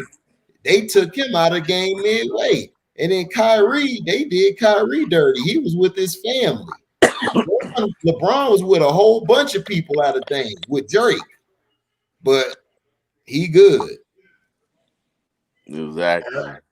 So it's double standard. We know how the league goes. I won't mind CP3 going to us where he belongs after that veto trade. I mean, CP3's going to the Lakers. I mean, it's obvious now. He's going to go to the Lakers. He's going to try to get LeBron his three-peat. So all this stuff is fake, man. It's so easy to predict the NBA. How was Aaron Rodgers getting away with this? Because Aaron Rodgers is white, Chris. He's white, and he's a quarterback for Green Bay, which is #1 white capital of the world. So What besides Indiana? Oh, my bad, Indiana. My bad, Indianapolis. Right. Yeah. Right. Indianapolis is the Whiteville of the world. Then it's Green Bay. Yep. Yeah, I agree. Man, don't forget Salt Lake City for the NBA. My bad. Salt Lake City's runner up, #3. You gotta give it to Salt Lake City, boy. I don't know how black people play out there. I'm saying all them Latter-day Saints. Yeah, so-called saints. Then they finna go hang a nigga tomorrow. Exactly. Allegedly, people. Allegedly. They can hang us. But the Undisputed Show, I don't watch that. Felton, it's all boring, dog. It's all predictable. Shannon's going to show you every day how many ways he can suck off and kiss LeBron. Skip's going to tell you every day how he hates LeBron and destroys LeBron. So that's basically the show. And then he talks about the Cowboys, which I don't know why he talks about it, because he doesn't know anything about it. He wanted a cornerback when Dallas needed a Mike linebacker because they were getting ran on every damn play. But go ahead, pick a cornerback. I mean, if you wanted to, that's why he's not getting paid to run the Cowboys as a GM. Well, I mean, the Cowboys did need a cornerback too, man. They need a cornerback, man. They get torched all the time. They get torched all the time. Okay, you can't stop the run, so what's the point of having a cornerback? They're just going to run it on you, and then your cornerback is still going to get torched because you don't have a pass rush. Well, but right. I mean, you got to start off from the bottom, man. That defense can't get no better. I mean, it could get no worse. You got to start off somewhere. You got to start with your front seven. If you don't have a good front seven in the league, you're not going to be good. Everybody talking about the Legion of Boom. I don't want to hear that. You had Bobby Wagner, and you had those two ends, Michael Bennett and that other guy. They were causing a lot of havoc, and you had KJ Wright at the other linebacker. Right. You need a front seven. Then you build your back end up. That's what you're supposed to do. They got some guys on their back end. You have to build it up. If you don't, your defense is going to be trash. I've seen this for years. All the best defenses had a great front seven. 85 Bears, the 2000 Ravens, the 2003 Buccaneers. They had a great front seven. Who else had it? That Giants defense, a great front four and a front seven. So you have to have a front seven. Even the New England Patriots, Tom Brady's earlier part of his career, you had Willie McGinnis, Teddy Bruschi. Vrabel was their all gadget guy. He could play the end. He could play he could guard certain receivers and tight ends. He was good. So you need a front seven. They needed to address the front seven. Yeah, you could have got Patrick Surtain. If you traded up, you would have lost a lot more picks, and you would have had a cornerback. You'd have had your two corners, but you still would have been giving up 100-some rushing yards a game. I got to stop the run first, then I focus on the pass. I'm sorry. It doesn't matter how many times you change it. It's always you stop the run, and then you focus on everything else, and the game is that much easier. Well, one of the linebackers will put on notice, either Smith or Wolf on it. One of them linebackers has been put on notice, Smith or Wolf on it. One of them going to get cut. Wolf Hunter's problem is he gets hurt too much. To me, he'll be good. I would bring him in on third downs. Jalen Smith, I would move Jalen Smith to the wheelbacker, and he'll be fine. Jalen's not a Sam, and he's not a Mike. He's not big like that. Right. So you will put him at the wheel. I would put Micah Parsons at the Mike, and I will put Jabril. Y'all got that guy, Jabril something. I put him at the Sam, or I put that other backer y'all got at the Sam. And then I would let Jalen Smith and Micah Parsons wreak havoc because they both can run sideline to sideline. And you got two D tackles you picked up in the draft, and then you got your ends. If Randy Gregory don't smoke his brains out, you got straight on the edge. But well, it is Dallas, so right. he gonna get Right. that green, dog. Yeah, he gonna smoke that green heavy. I don't mind if they pick up that safety. I forgot his name. The one that got cut by Baltimore last year. I forgot his name. He played with Seattle. Oh man, Earl Thomas. yeah, No. they can get him cheap. They don't have to pay a lot of money to get him. Earl Thomas done. He's done. done. He ain't gonna do nothing. You guys should have went after Pat Peterson. Y'all should have grabbed Pat Peterson in free agency. That would have helped y'all out tremendously. He would have brought leadership, depth, and all that for your team, and it would have been fine. You could also got you a safety, but Jerry Jones don't like to spend money. So y'all stuck. Y'all stuck with a Donovan something and a open casket at other safety. I don't know why they signed on players from Atlanta. They got me on that one. That Atlanta defense was garbage too. Because Danny Quinn came from Atlanta. He bringing in his boy. That's what defensive coordinators and offensive coordinators do. They bring in their boys because they know the system. Right. And then they could teach the defensive scheme or offensive scheme right to the rest of the players. Right. I still think they'd be okay on defense. Can't get no worse than it was last year. It can get worse. It could. It can get worse, dog. I mean, I don't know, y'all. I don't know. I think y'all should have got rid of that offensive coordinator. Y'all should have got a real one. Man. I don't know who started the rumors about Julio Jones going to Dallas. That ain't happening. That didn't make sense at No, all. Julio not going to Dallas. I think he's going to the AFC. Dallas don't need Julio Jones. Y'all got CeeDee Lamb and y'all got those other guys. Y'all straight. I think Julio Jones going to the Patriots. Yeah, he could. I could see him go there and play because I think I'm hearing he want to play with Cam. Yeah. Yeah, and Baltimore. Baltimore. I hope he really go to Baltimore. I would like to see him in Baltimore. I don't think he's going to Baltimore. Baltimore is too much of a run team, and they got their receivers they got, and they're going to run with that. To me, Lamar's a better guy. He got his tight ends. Lamar's more of a tight end guy than a receiver. He don't really throw to the receivers like that. Yeah. He's a tight end guy. All they got to do is the Ravens just have to change up what they run in their sets. They don't have to change their sets, or they just have to change the play that they're running through those sets. If you're running something with 3 running back sets, you got your 2 tight ends, or you got your 1 wide receiver, 2 backs, and your 2 tight ends. If you're running jumbo sets, sometimes you're running the single backs or whatever. You want to run more pass plays and run different type of looks.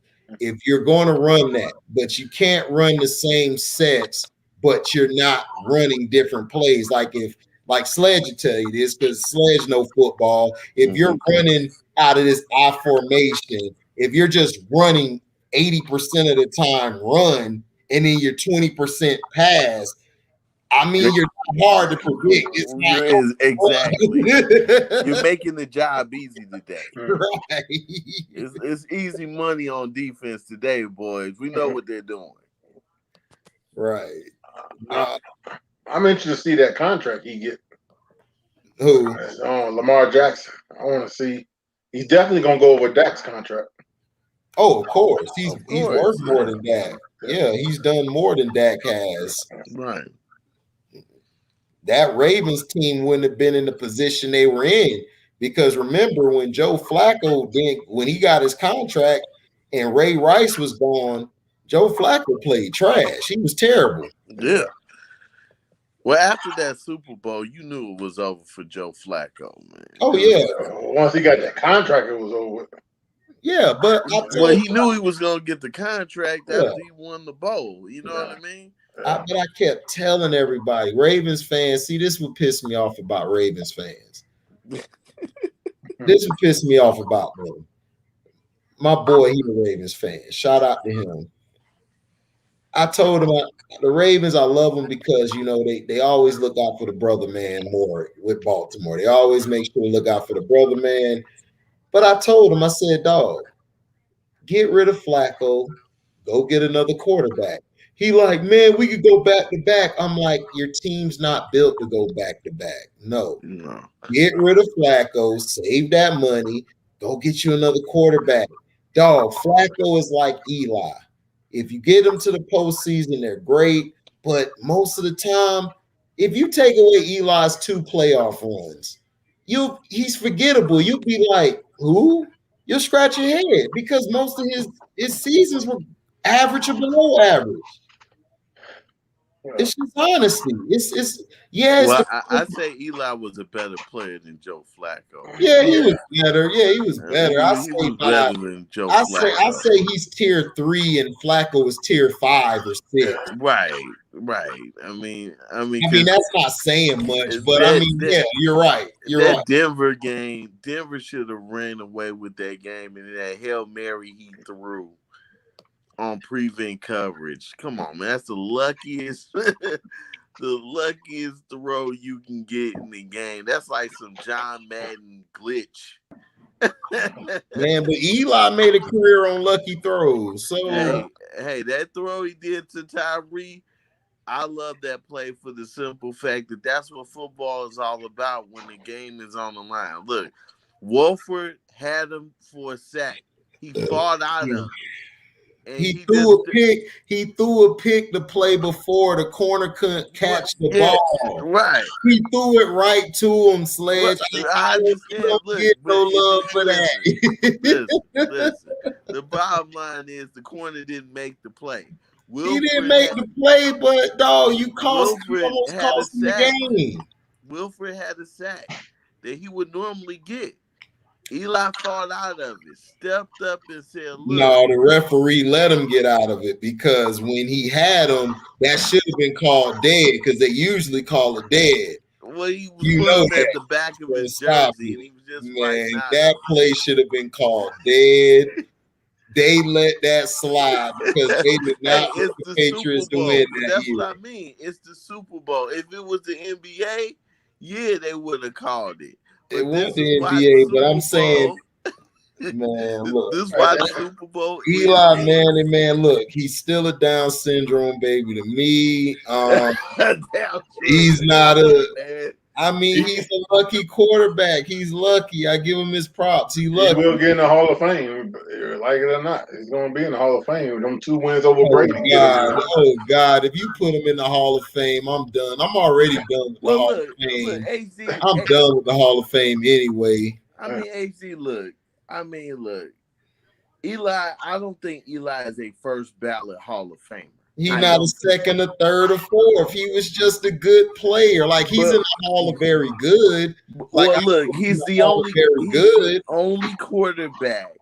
I'll take him over Aaron Rodgers. He's better than Aaron Rodgers. Exactly, and he beat Aaron Rodgers. He did. He did. Big games. But Aaron Rodgers, but Aaron Rodgers has a better regular season than he has. That's fine, but when it came down to them playing in the most important games, Eli beat him. And he beat the greatest quarterback twice. Not once, but twice. He beat the greatest quarterback ever. Right, and when you look at Eli, it's like this. I don't put him as a first ballot Hall of Famer, but he's going to get heavy consideration because, look, Tom Brady won 7 Super Bowls and should win 9. No, his defense beat Tom Brady. It wasn't him. Listen, it wasn't him. So they didn't play head to head. I head to head. His offense versus defense. Am I right or wrong? Am I right or wrong?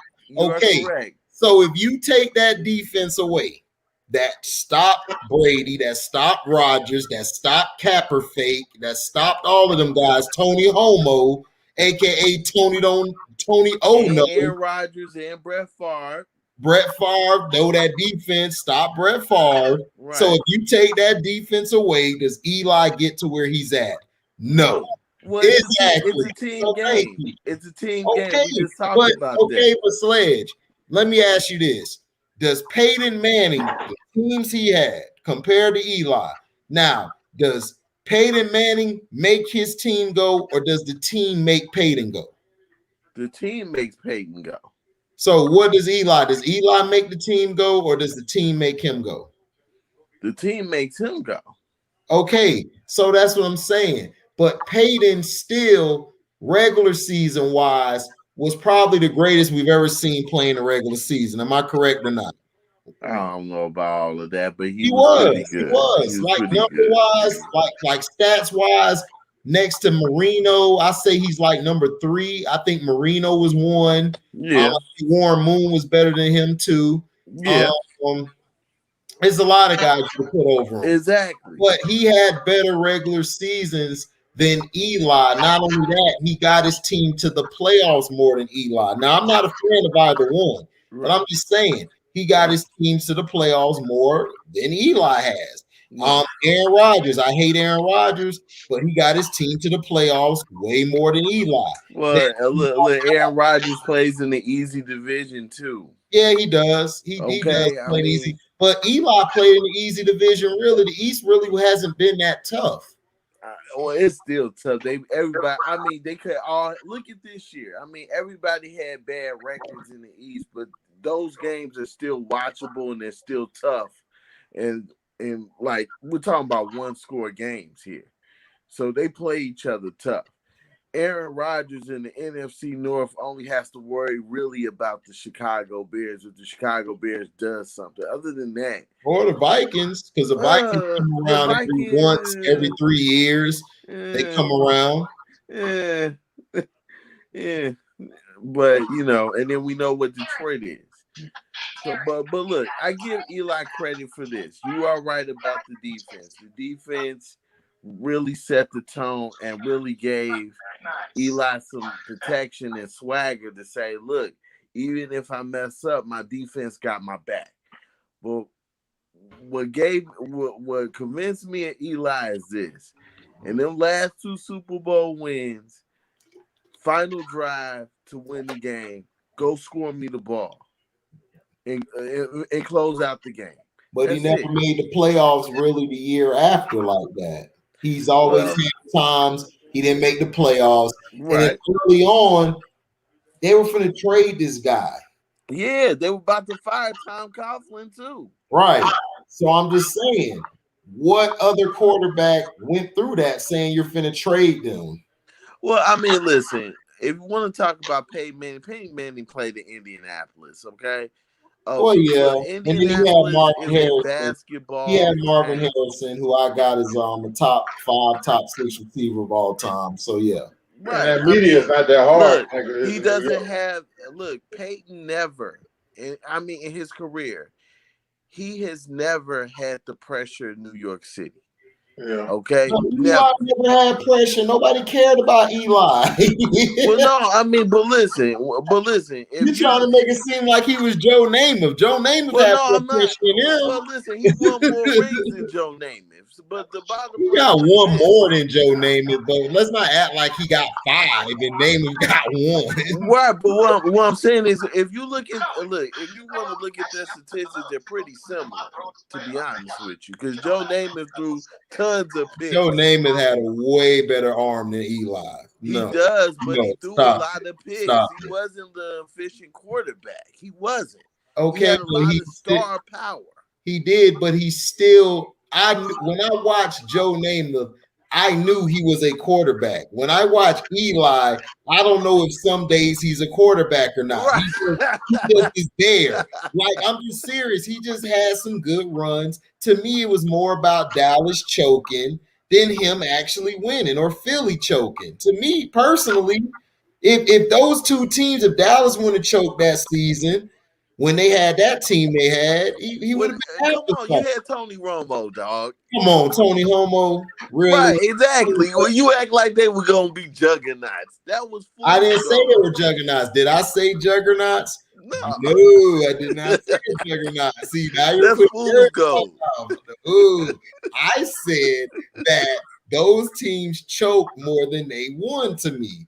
And then that defense, that front 7, nullify those offenses they win against. That's I'm right. just saying. Right. But listen, Eli, even in the great playoff runs, he did what he had to do to win those games, especially in the Super Bowl. Look, Wes Welker, if he caught that ball, the Patriots would have won the championship. He didn't. He dropped the pass, a wide open pass. He dropped. Yeah. Opened up the door for Eli Manning for one more drive. Well, I blame Belichick for those 2 Super Bowl losses. He's No. overrated to me. No, they didn't execute down the stretch. I mean, Bill if you look Belichick back, lost them 2 Super Bowls. He's supposed to be this great defensive guru, and he got torched twice. what do you mean? The defense only gave up what, 17 points? They gave up Not even 17, and then I think they gave up what, 21 the other one? Exactly. So I mean, look, the defense can only do so much. I blame the offensive coordinator and I blame the receivers because Tom Brady was throwing catches. Hey, somebody got to turn their background down, man. It's too loud. Listen, go ahead, Sledge. Wes Welker dropped a wide open pass. Gronk Oh yeah, he blamed too. I wanted to kick his butt too. That's why Edelman came there. Because if that was Edelman, that wouldn't have happened. That's a catch, and the game is over. Right. Okay. But if you look back on both of those, Giants versus the Patriots in the Super Bowl, the offense had a number of chances. What the Giants were doing was they were saying, Randy, look, we're going to shift all the coverage to Randy Moss. Somebody else has got to beat us. Right. That's what you do. Right. Somebody else has got to beat us. And when Tom was throwing some lasers. Oh, yeah, he was. And he wasn't catching the ball. That's not Belichick's fault. Belichick's defense held, 21 points, one Super Bowl, 17 points in another, and it came down to Eli Manning throwing a prayer to David Tyree, right, to help him seal the win, basically. And that was more to me Eli playing trash, and Eli picked it up later. Well, no, the thing is, I think that was part of the game plan. Remember, the Giants, they were running the ball. They wanted to play a ball controlled offense. Right, because you need to. You got Eli quarterback. Well, no, you needed to because Randy Moss just set the NFL record for the most touchdowns caught in the NFL season. Yeah, but you run the ball because Eli's not that type of quarterback. He's just another Trent Dilfer, dog. Like that's all. He's better than Trent Dilfer. Come on, man. They about the same. They about the same. Nah, Eli's way better than Trent Dilfer. Dude, Eli's a turnover machine. So was Trent Dilfer. Exactly. So they're the same. No, Eli is better. Eli is way better than They are the same quarterback. If you give Trent Dilfer, which he just proven, if you give him a good defense, he can make the throws to get you in position and you win the games. He did it with the Ravens. What throws? He did it with the Giants. Dude, they're the same tier quarterback. When Trent Dilfer was in Baltimore with the Super Bowl that he won in Baltimore. First of all, the defense carried him in the running game. Just like what did for the Giants. The defense carried him and the running game. They're the same quarterback. The only difference is, I agree with you, but the difference with Eli is when Eli needed to make the plays, he did what he needed to do. Yeah, he's what I call a clutch bum. He was a bum. He was a bum clutch. You know what I'm saying? Like, look, the sun shines. Look, the sun shines on a dog ass at least once a day or every other day. It happens. I'm sorry, Eli. Oh, no love. Me, bro. No love. I'm sorry. Dilfer, that is a guy that's a lucky guy. They both lucky. Trent was lucky, so was Eli. Eli was lucky more than he was. Right. A lucky guy. And he played better than Trent Dilfer. He played a bigger game. Exactly. Just like C. Penn said.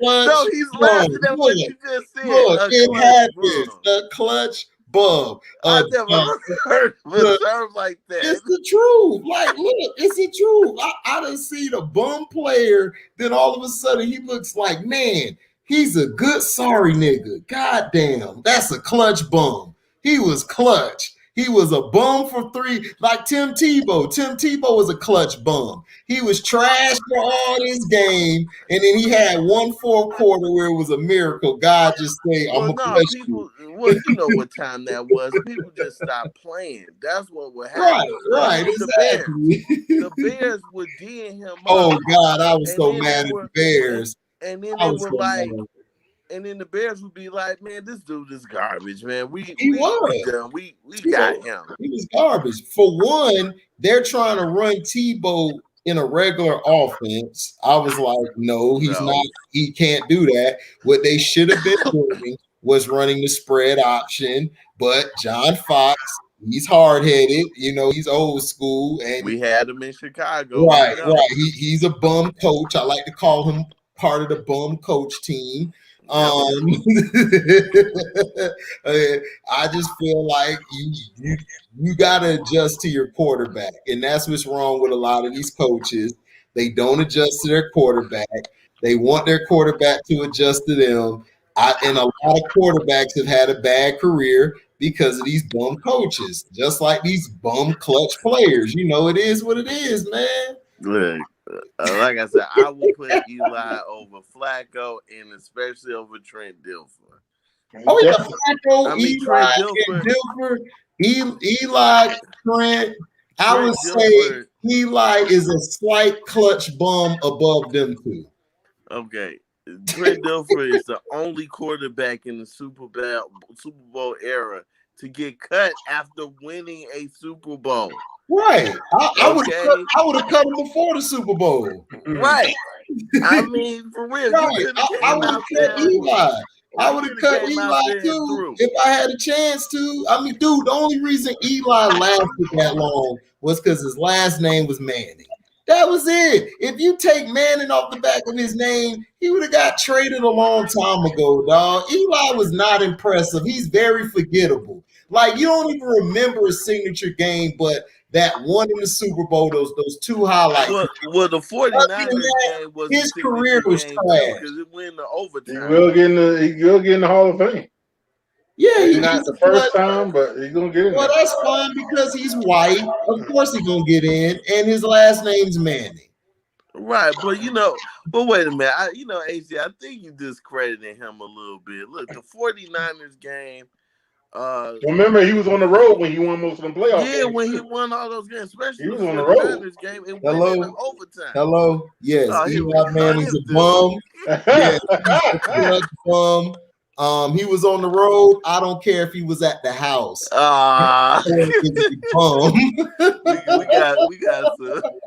got some Skip Bayless moments, HD style. Skip Bayless moments. Oh no, I'm worse than Skip Bayless, dog. Skip Bayless. If I was on that show, I would piss Skip Bayless and Sharp off. I would make them walk off the show. I seriously would. I believe in my own stuff because I watch and I do research because that's how you're supposed to do what you do. And what you're about to say, you got to make sure you have something to back it up. Mm-hmm. And I would piss them off. Like I would piss them off, and it's cool. I don't really care. Like I don't. Like that's how I feel. You know. Skip would be mad at me because I tell him that bald-headed punk is not the GOAT, and your bald-headed punk is definitely a fake 23. So just throw him away. Just throw the whole player away. This dude's 6'9", and he caught he about to die on the floor from Chris Paul, dog. Come on, get the hell out of here. You know what that remind me of? It remind me of Shaquille O'Neal. O'Neal, his big behind was complaining about a little ass center in Dikembe. You like 100 times bigger than Dikembe. I'm not getting my calls, man. They're fouling me. And him and Phil Jackson crying like a bunch of busters over there. And Phil was political. Remember that, okay? So Man, Phil's gonna do anything political he behind the scenes to he help his niggas he politically was about to get my foot up his 6'11" ass. win. Like, look, I couldn't stand Phil Jackson.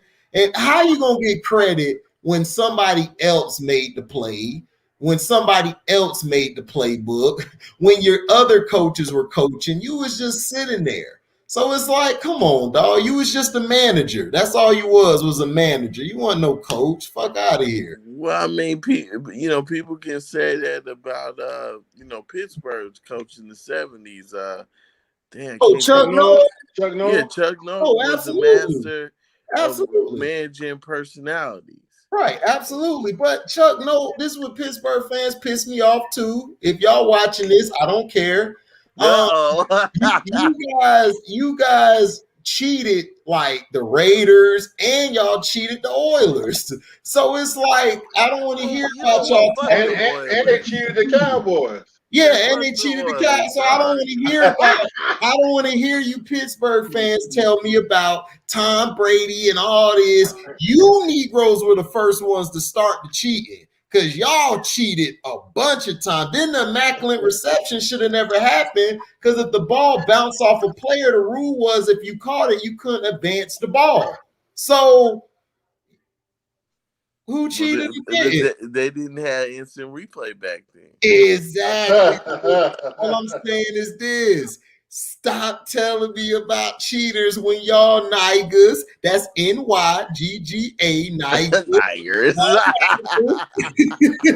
Y'all niggas cheated first. Oh, C-Pen, of course, here we go. You know I don't like that bald-headed punk from North Carolina, number 23. His baldness. I'd be like this, like, man, I'd be like, mother, F him.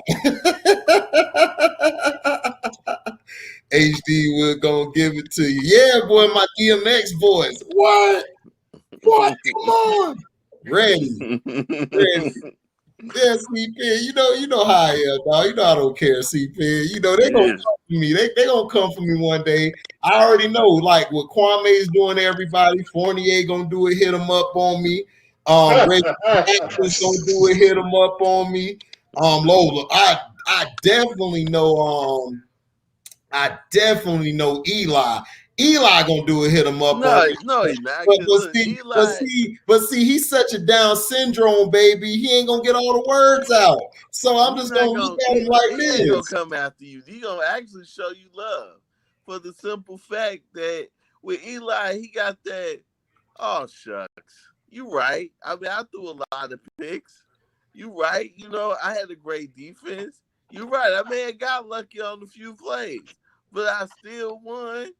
You know, and thank you for saying I'm better than Joe Flacco and Trent Dilfer. Oh yeah, oh absolutely, absolutely. He is better than them two because them two are sorrier than him. So I could not put them over Eli. Like Eli was trash, but them two, they was God. Flacco, oh my God, Flacco had. I think he had a game where he threw like a QB rating of 15 or 10.